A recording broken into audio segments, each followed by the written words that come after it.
Class থেকে বের হতে কলেজের গেটের সামনে 10-15টা গাড়ি হাজির। গাড়িগুলো যেমন তেমন গাড়ি না, দুনিয়ার যত নামি দামি ব্র্যান্ড আছে সবগুলো গাড়ি আছে।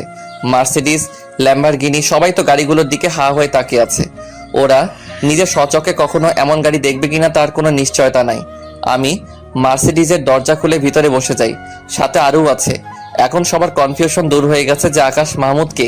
এদিকে সবাই তো কানাঘুষা করছে, আকাশ মাহমুদ এত বড় লোকের ছেলে, কিন্তু হেনা কলেজের কোনো এক কোনায় বসে বসে চোখের পানি ঝরাচ্ছে।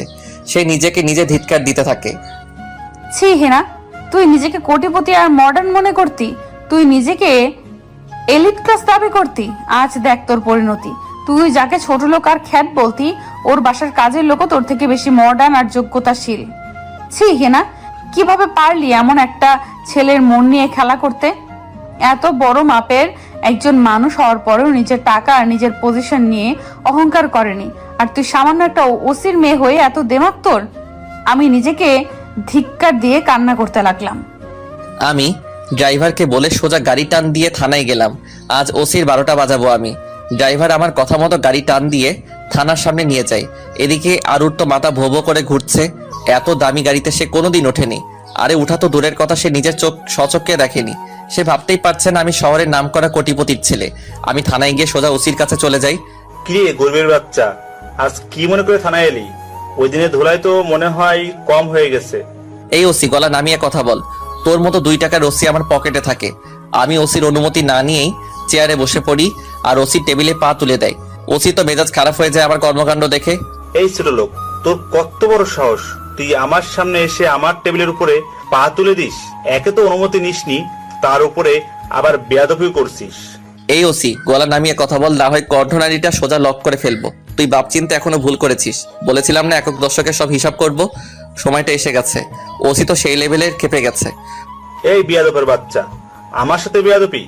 বলে সে আমার কলার ধরে টান দিয়ে মাটিতে ফেলে দেয়। এই ওসি, খুব বড় ভুল করছিস।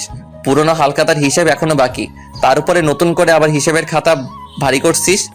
এই কনস্টেবল, এদিকে আয়। বেটাকে নিয়ে গিয়ে লকআপে ঢোকা, আর ইচ্ছে মতো ধোলাই কর। মাথা থেকে পা পর্যন্ত ধোলাই কর, যাতে করে বাকি জীবন আর হাঁটাচলা করতে না পারে।